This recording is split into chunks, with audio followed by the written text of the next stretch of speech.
Yep. All right. Welcome, everyone. I'm Miss Counterman, the librarian here at Fielder. And I'm Miss Stewart, the counselor at Fielder. And the topic today is parenting in the digital age, 90s versus now. We thought it would be fun to do this because Staci read this article. Yes. So I was actually looking for topics for our webinars, and I ran across this parenting now versus the 90s, and it gave 15 differences. And I was a parent in the 90s. My first child was born in 1992. She's 28 now. And my second child was born in 1994, so she's 26. And the differences between parenting and digital parenting, especially between then and now, is so vastly different. And so I did get a little nostalgic. I even called my girls and asked them several questions about what they remembered, some of the things that we did at home. And I just thought that it would be a good reminder of how y'all grew up, and maybe even a little before, and then what, now that we're just so much more digitally aware, maybe? Is that There's the word? more. We're more connected now than ever. Exactly. And yeah, it's not that kids have changed. It's that what they have access to has changed. Right. And as a counselor, every year we have to talk about, digital citizenship as far as bullying and things like that. And so, I just thought that this was an excellent segue. Miss Counterman is our media specialist and has, there's so many things that she does in the library. And then, of course, there's always the other side that the counselor has to be aware of, to make parents aware of. Yes, I straddle the 80s and 90s as a kid. I was born in 83. I know that not everybody watching was born in the exact same year, but that's okay because we all experienced, mostly I'm guessing, for what ages our children are, the internet kind of in the same way when it came about. So whether you were a young kid or if you were like an older teenager or early 20s, I'm guessing we all remember this AOL, sitting there staring at it. And true story, I've been talking to kids all week about digital citizenship because it's Digital Citizenship Week. And I ask them, I say, does anyone know why I do not have a digital footprint when I was a kid? Like, you cannot find me online before I was 20 something. And one kid said, oh, it's because you were born in the 1930s. And I said, ooh, okay, I look really good for 90. I'll go with it. But they can't comprehend, when you start telling them stories like when I was a kid, you couldn't just text your friend and you couldn't just play a video game with them. And they just think that is crazy. So this is this week's For the Kids, what we're talking about. For this presentation, we're really going to focus on, digital footprint, media balance, and digital literacy then versus now, because being an upstander is great, but that's the same whether it's online or offline. That's just, making sure that you look out for others and you're kind and you do the same things online that you do in person. And then Zoom etiquette, super specific to Zoom, super specific to this year for us, honestly, because everything that I was preparing, I'm just assuming that there will be a world again when there's no COVID and we can all go out and do things. So we're going to start with digital footprint. And this is one that kids don't really understand, but there is a way to explain it, I promise.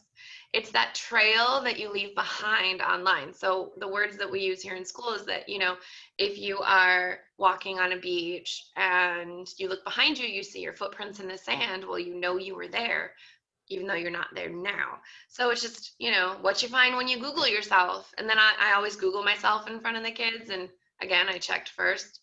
Some random stuff comes up. Once I found out I was dead, it's kind of funny, but that goes into digital literacy. Like, what are you looking at? Why is that up there?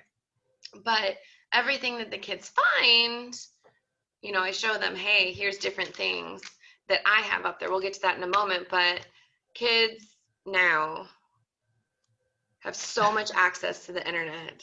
I know I love memes, guys. If you don't know that already, you're going to see a lot of them. But honestly, I had that watch. The one on the bottom, I had it.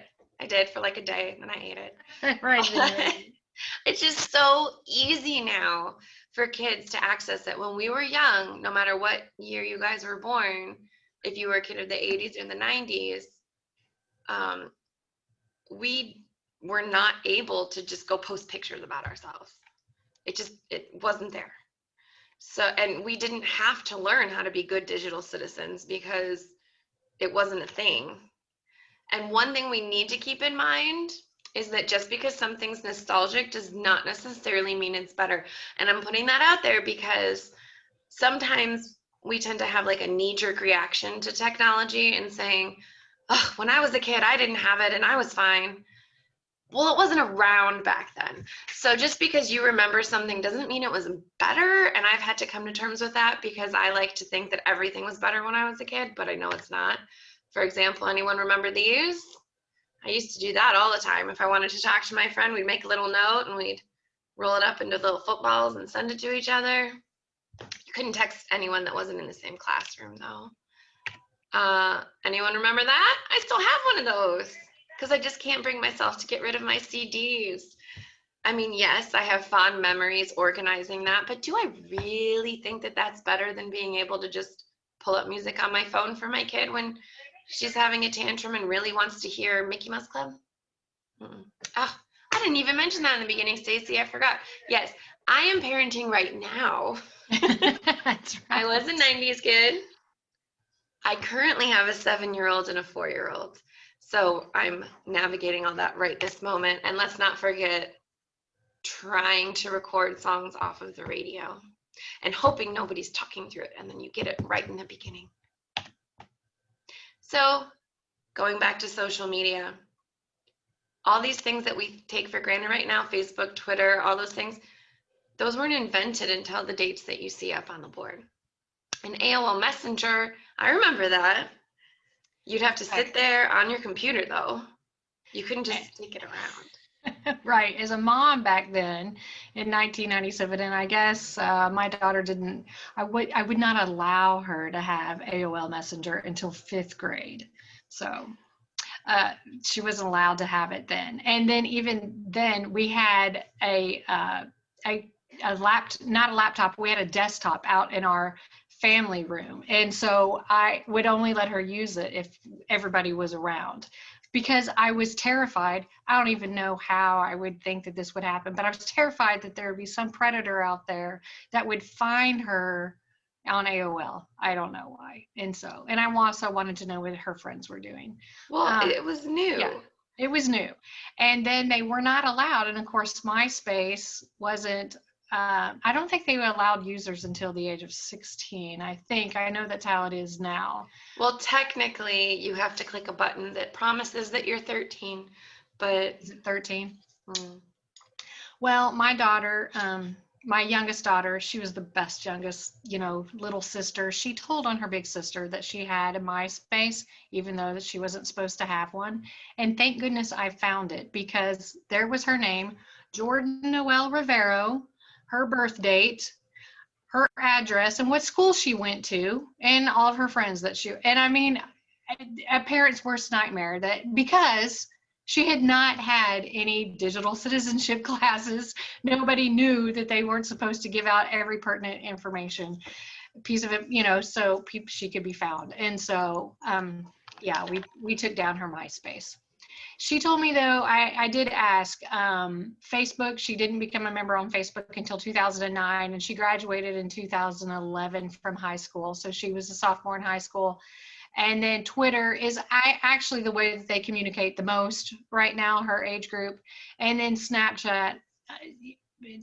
And as a parent, that came out right in 2011. So again, I was mortified that my kids would be able to do evil things on Snapchat. And now that's how she communicates with her cousins, and how she has streaks and all sorts of things. So it's actually turned out to be a really great thing. But in the beginning, I thought Snapchat was evil, terrible. Well, and that kind of leads into the next thing, that social media now, I know that we're all talking about elementary kids, but I know some of us have, not me, mine are still little. I want to keep them that way. But, you know, you have older children and some, you know, our kids are going to grow up. Social media is not going away. It's like anything. It can be good, it can be bad. So what I tell the kids, and I'm telling you all this so you can, you know, talk to your kids using the same words. I always show them a pen or a pencil and I say, all right, what can you do with this? And they say, you know, draw, write, color. I say, yeah, you're right. Those are all great things. Now, you can also write a mean comment with it. You could scribble over someone's book and they're all going, I say, yeah, well, it's a tool and you choose how to use it. And it's the same with social media. They need role models and positive examples. So if you're like me, I mean, I'm big into Facebook, and kids will say that that means I'm old because apparently it's not the thing anymore. Well, sorry. And I post pictures of my kids. I have family out of town. I mean, that's life now, that families all spread out and travel is more and more happening with jobs. But there's lots you can learn on social media, how to do something. You can connect with others. There's an article down here from one of my favorite sites, Common Sense Media, and we'll talk about that in a moment. But I linked to that specifically because this is a great article on 9 social media red flags. So social media is not bad. It's fine to use with your kids because some things are social media we don't even think of. We normally think Facebook, Twitter, YouTube, things that you have accounts, but really anything that you can comment, anything you can leave a comment and you are not the owner of the website and you can contribute that social media. So this is just something, I know everyone can read. So if you want to look at that later, some things to keep in mind when your kids, I keep saying students, are on social media. But going with positive examples, this is the library Facebook and the library Twitter. And I like to show students how, you know, have those positive examples, how you can use it for good. So I showed them this, which is sharing when the author visit came, you know, trying to connect school and home, which more and more, especially now during COVID, is more important because parents can't come. And I miss that so much. And I know they do and you do, but you can't be here and see what we're doing. So I try to put out as much as I can. And then this one is my absolute favorite. This was during the pumpkin extravaganza when the kids made pumpkins. And what I did, you can only put 4 pictures at a time in Twitter. So I put them in batches and I tagged all the authors that I knew had Twitter. And 3 of these responded. These 3 down here, these are the authors of this book, and this book. Nice. Katie Camilla was a little probably busy. And I also tried J.K. Rowling, but she did not answer. But I guess that's okay. The kids flipped when they saw this. The kids that made the pumpkins, I shared it with them and they thought that was amazing. And that's something that we could not do before social media. I'm not going to show up at Stuart Gibbs' house and be like, hey, this kid made a pumpkin. Okay, bye. You know, like it's just something special. And this is just a screenshot of another resource I have linked at the end. It's from Google, actually has a whole entire digital citizenship kind of packet for families. And this is just one thing to do with your kids. I know they're too young to have their own accounts, but sometimes they do. I know a lot of kids here that have YouTube accounts and, or, you know, share a Facebook with their parents. And I'm not saying there's anything wrong with that. It's just, you know, at this age, it's better to make sure that you're doing it together, that you're monitoring it. So this is just a nice little list that you could sit down and talk to your kids about what is good to share. Which brings to the next topic, which is digital literacy. And these are all just like words that I'm throwing out there. And they did not exist when we were kids. But Digital literacy, the best definition I have seen for it is this one right here from the American Library Association, and how it's the ability to use information and communication technologies to find, evaluate, create, and communicate information requiring both cognitive and technical skills. That was a big word jumble, so let's break it down. In other words, being able to navigate the various technologies, number one, can you use it? And I know as we get older, it grows exponentially how many different programs there are, how many different technologies there are. I mean, Stacy, when your kids were young, could they just like go online and find anything they wanted ever?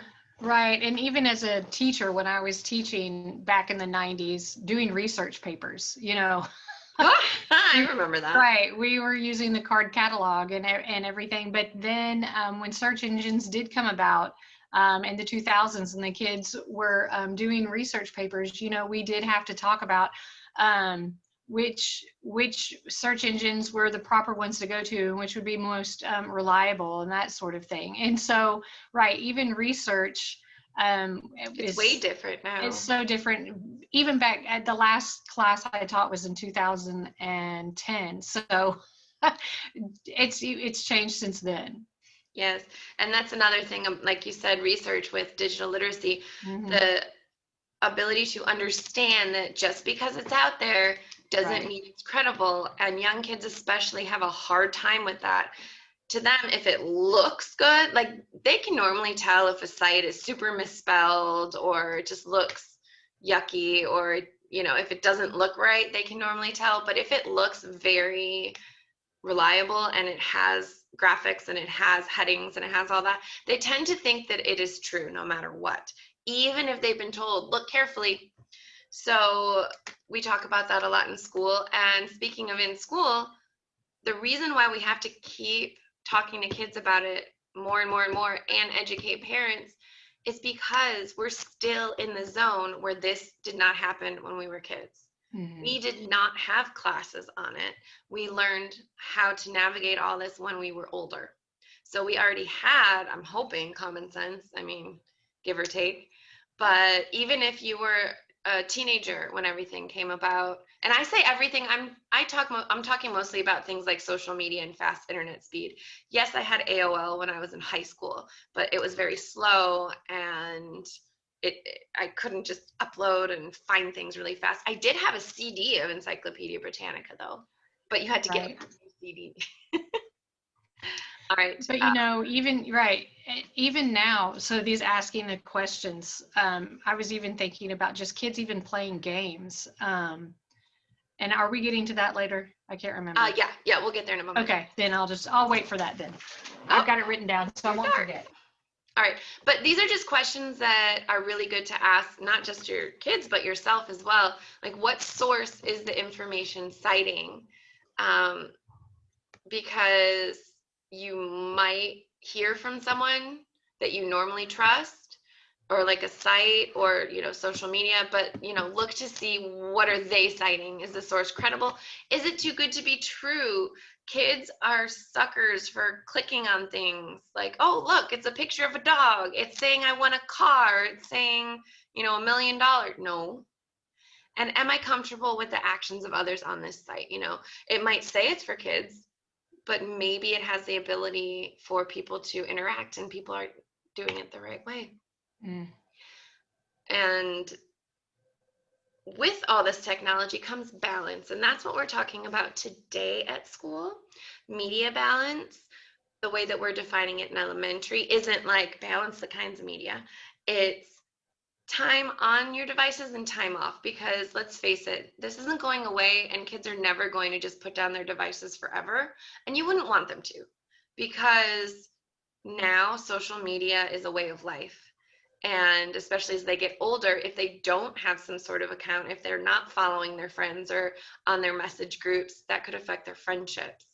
Now, I'm not saying one is better than the other or what should they subscribe to, because it'll all be different in 6 months, which one is the top one. But as long as you're modeling positive behaviors and monitoring it, it's fine. what I like to think of is this quote here, where instead of negatively framing media, like get off the TV, you're gonna rot your brain. At least that's when you were young, because it was just TV Right. pretty much, right? Instead, positively frame the non-media choices. Oh, that's great, you're playing online today. You've been playing Minecraft for about 2 hours now. You know what? How about in just a little bit we go, and then something that they really like. I just like these pictures. Anyone remember these? Us Oh, us going, gosh. these kids are on their phone too much, but then the second I had that game on that phone. I did. It was very fun. And it never ended. Um, but yeah, with the internet now, there's lots of things to entertain kids, so much. But as you were saying, Staci, in the 90s, it was kind of hard to find inappropriate content on the computer. Right.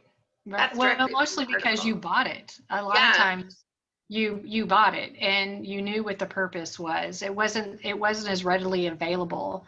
Like my kids, what is that thing where you create your own house and your own Oh, family? Sims. The Sims, Sim yes. City, Sim Right. So Family. even that, I thought was even kind of risque back then, but it was something that we purchased for our kids and they used it at home. So I think that's why we think about content for kids back in the 90s being appropriate. Well, yeah, it was whatever you were comfortable with and what you bought and what you allowed your kids to play. Yeah, and it wasn't So, so easy to. I remember waiting forever for pages to load, and I would tell the page not to load graphics so it would load mhm. like within 5 minutes. I remember this. It is also important to remember, though, that not all screen time is created equal. So there's a big difference between sitting on the couch and watching TV and using iMovie to create a video of something. So when your child is using media, think, how are they using it? What are they using it for? And how much time is each individual? We want kids to move beyond being passive consumers into the creators. We want them to make their own content.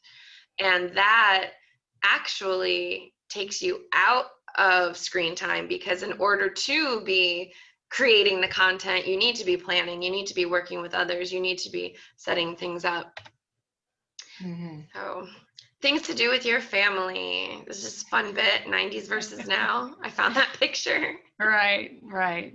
So, right. We talked about that. And even the places that you took your kids in the 90s were interactive. Like, there's McDonald's and all of this, their PlayStation and stuff like that. But even I remember Planet Hollywood had stuff to do.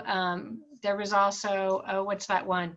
Rainforest Cafe, where, Oh, while you yep, were waiting in that's still line, you there. got to learn about, the aquarium and all that sort of stuff. So, And you had yeah, to talk to your family. yeah. So, right. And they made a lot of, restaurants back then made it so, gave you an opportunity to do that. Yeah.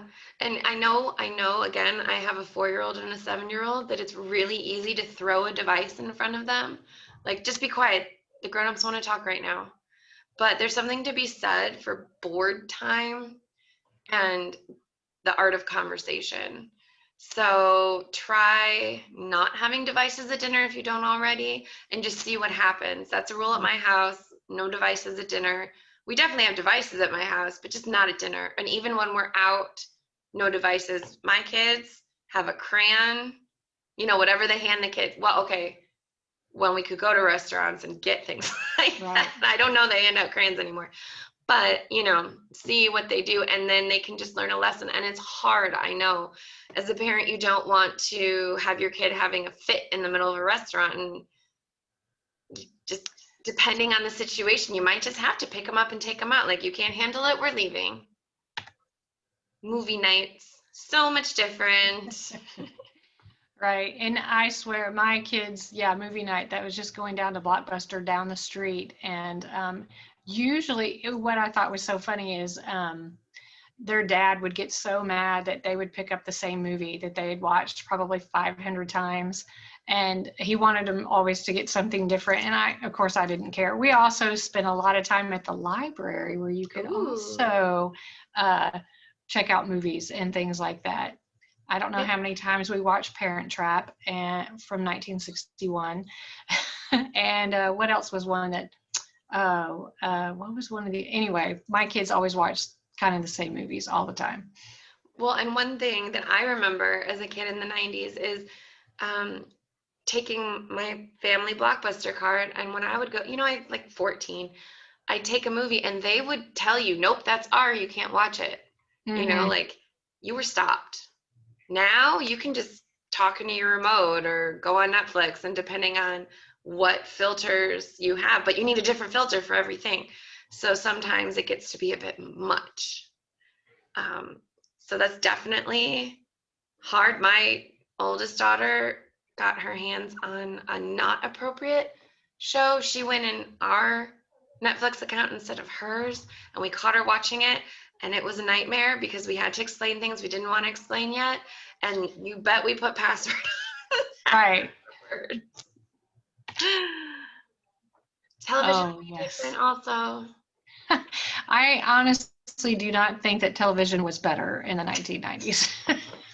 Here are the things that I had to endure, as a parent, because there was just so little for the kids to watch. And Barney, actually, and I found out later that my best friend was one of the set designers of Barney, which is cool, but it still didn't make the show any better for me. And Big Comfy Couch and Caillou. I used to watch Doug. What's wrong with Doug? That was a great show. He just wasn't, you're right, he wasn't one of my favorites. Now, some of the ones that I did like better were Arthur. Arthur is still, so he's a lot better. And Roly Poly Oly and Blue's Clues and Boy Meets World when they got older. I love Boy Meets World. But we only had one cable channel. It wasn't like Netflix and you could just go on and choose, or or YouTube, like you can choose now. I just like this quote. It's hard to keep kids entertained. It is. Yeah. And I don't know what your rules were. So once my kids, and I was talking to my daughter, I did not let my kids have a phone of any kind until they were freshmen in high school for their birthday. We didn't have phones. We had pagers. Oh, no. But I was not allowed to have a pager. Right. I'm a bit older than your kids. Right. No, my kids were not allowed to have their phone until they were freshmen. I probably would have changed that probably until later middle school, probably. But I was a very, very strict mom with all of their devices. Even their senior year, I made them turn in their phones at night. I'm a big proponent of sleep. And I knew that if my kids hadn't turned in their devices at the end of the night, that they weren't going to sleep. They would have stayed up all night. And so I made them turn them in at 10 o'clock at night, and they had to turn them in at downstairs where I knew that they were. So I was really strict. And again, that I wasn't very good at framing things in a positive way. And I did require a lot of family time and that sort of thing, but we did definitely have some screen rules, and they weren't this young where they had to eat breakfast and comb their hair and those sorts of things. But I did make them clean their room. And actually, this might not have been screen. This may have meant TV back then. That was their screen time. That's a screen. Right. Yeah. I remember all of these things except moon shoes. I don't know what moon shoes are. Oh, we had those. Yes, no, we had those. But I definitely had a Koosh. I had a skip along. That Game Boy was awesome. I show pictures of that to kids now, and again, they look at me in horror. Like, that was your video game? Yeah. And my daughter, actually, she saved up all of her tickets. I guess they got tickets just like we give tickets for their positive behavior now at school. She saved up all of her tickets and I guess traded whatever it was, all of her tickets for a Game Boy that some boy was giving away. And that's how she got a Game Boy. Yeah. And on here it says, play outside and not really doing play dates. What the world now, I don't have any research or anything to justify, like, is it more scary now than it was? I don't know. It might be, it might not be. All I know is that with all the media now, we're definitely aware of scary things. I'm not saying predators and things did not exist back in the 90s, or that And- they're more now, but you know, we don't tend to just let our, especially little kids, like, just go play, come back in 5 hours. It used to be like that. And so it takes a lot out of us as parents because, well, if my kid wants to go play, okay, well, I have to go be there. I have to drive them there. I have to do this. I have to do that. So it's so easy to just say, no, just here, get online.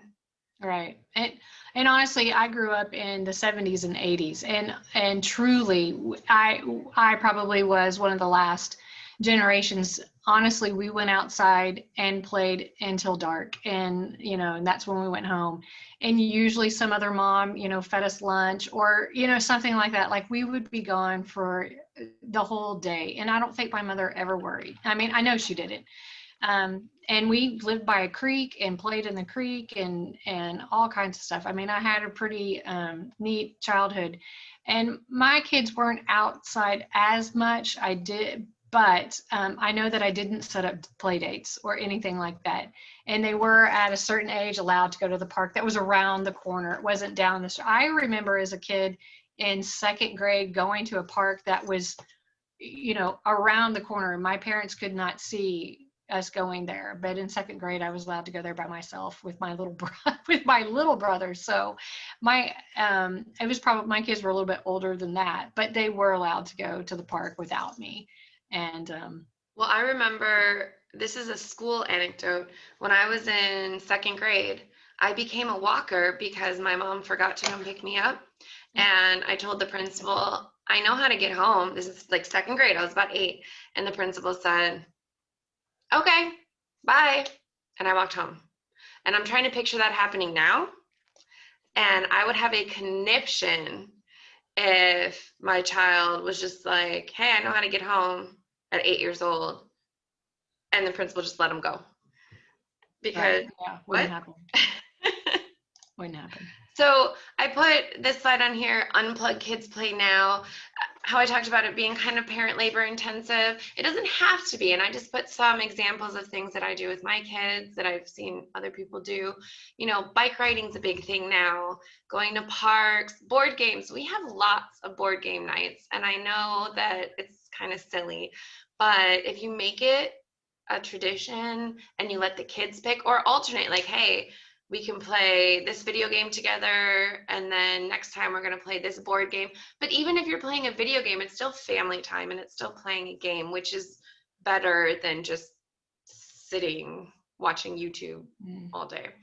Art time. When I say art time, I don't mean like, hey, we're going to do this exact craft and we have to have all these different things, because sometimes we get a bit Pinteresty, at least I do, and I'm like, oh, we're going to make this.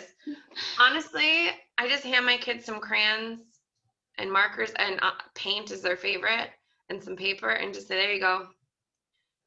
And kids still love Legos. It doesn't matter how old they are. Every time I have them in the library, not this year, but I was very surprised. I'll have makerspace where I have like iPads out and coding robots and all this great technology and green screen. But the 5th graders want to go play with the Hot Wheels and the Legos. And the only thing I can think of is because they don't do that as much. It's more novel to them and they get excited, and building forts. My girls love building forts. I don't think that's changed. Pretty sure kids have been building forts with pillows and like blankets for 50 years now. Go swimming. Oh, I love science experiments that are kid initiated, and I honestly mean like, hey, what do you think is going to happen when you put that and that together? I mean, not unsafe. I'm not saying like go put the electric machine in the water, not like that, but sometimes if they're interested, let them explore what happens when this color mixes, or what happens when you put food coloring in water, or just not step by step, here's what we're doing. It's just let them explore. Dance parties, my house is always dancing. It's a bit silly how much we dance in my house, but we do. And then, like I had said before, planning out details and getting ready for what it is you want to share online is just as much as off-screen time as anything else, because I want to plan my costumes, I want to be on YouTube. Not that being on YouTube is bad. Like I said, I know a lot of kids that are on there, that's fine, but I want to make my costume, and I want to make this prop, and I want to show how to build something with Legos. Well, that's still not screen time. At this point, we're at the end, and I wanted to share the resources. We have links at the very end, and we're going to send that out. A lot of things that I just talked about are from Common Sense Media and this Be Internet Awesome with Google. So Common Sense Media, if you are not aware of it, is wonderful for parents and educators. You can get a free account. I know you can as an educator. For parents, what I love to do, I do this for my own kids, is I look up movies and I see if they're kid appropriate before we even watch it, because you don't have time to watch everything. Like right now, WandaVision, we're watching that. I looked it up before I did anything else, and it says 11 and up, but then it has, I've gotten 3 free reviews, so I can't read anymore. That's the one thing about the movie reviews. Right. Unless I sign in, but it does tell you the age. It does say whereabouts kids, if you don't get the ability to read all of it. But one thing that does not limit is if you go into things like the research or parents need to know, that's not limited. These articles are not limited, just reviews on things. So they have guides to all different things: Minecraft, Google Classroom, Fortnite, by topic, learning with technology. I pulled this, the link that I have on the actual slide here is what is digital literacy. So they have all sorts of things explaining what is it, what can you do, what questions can you ask. And Google's, I'm clicking everything here. Be Internet Awesome is really fun. This is what we're doing in library this week with 3rd and 5th grade. 4th grade, we're doing research. But it's a whole curriculum, but they also have family guides. And this game is what we're playing. And I'm just going to share a little bit with you. I did not share my sound, so you're not going to hear it, but you don't need to. It's very kid-friendly and very engaging. They really like the graphics. It's these little guys. And you explore these different worlds. And they're all about different topics. Mm-hmm. Like there's Don't Fall for Fake. This one is Tower of Treasure. They play the games, but it's teaching them about, securing your secrets, make sure your passwords are good, how to be kind online. And if your child is in 3rd or 5th grade, they're coming home with a bookmark because they all wanted to play it at home too. But if not, your kids can still play. I'm just not doing it in the library, but it has tips. It has coloring books. It has a family pledge that you can talk about with your family, a parent's guide. It has crafts, a digital well-being guide. That is where I got the one slide. Let me see here about the social media. I'll find it, I promise. There we go. That's where I got this. They have all sorts of things for you that you can use with your family, and they're very basic. You don't have to print this out. You could just make a list, but it has good ideas for starting, because I know that there's so much out there and it's really hard to keep up with it. Like I've said before, it is exponential. We're just watching it all in fast forward right now. It is exponential. There's new things all the time, and the kids come home saying, hey, there's this great website now, and have you heard of this, and have you heard of that? And I guess TikTok used to be called Musical.ly. Yes. And yeah, well, it's funny because when as a counselor, I'm like, I don't know what that is, and yes, and I felt like I should know, and then I found out it was something else, and it changed names, and I can't keep up. And guys, I'm only 37. I do not consider myself old. I mean, no one here, like, until I hit 80, I don't think I'm going to consider myself old. And even then, I'll probably think that I'm young. It's all a mindset. But it's just too fast. It's too much too fast. and kids need help navigating it, which is why we're so happy you guys joined us. And there are some great discussions in the chat box, some good examples of books to read, things to subscribe. Devin, that's awesome. I hadn't heard of Big Life Kids. Thank you, everyone. I'm going to stop. But right, I think, I think the biggest takeaway today would be, right, be educated yourselves, and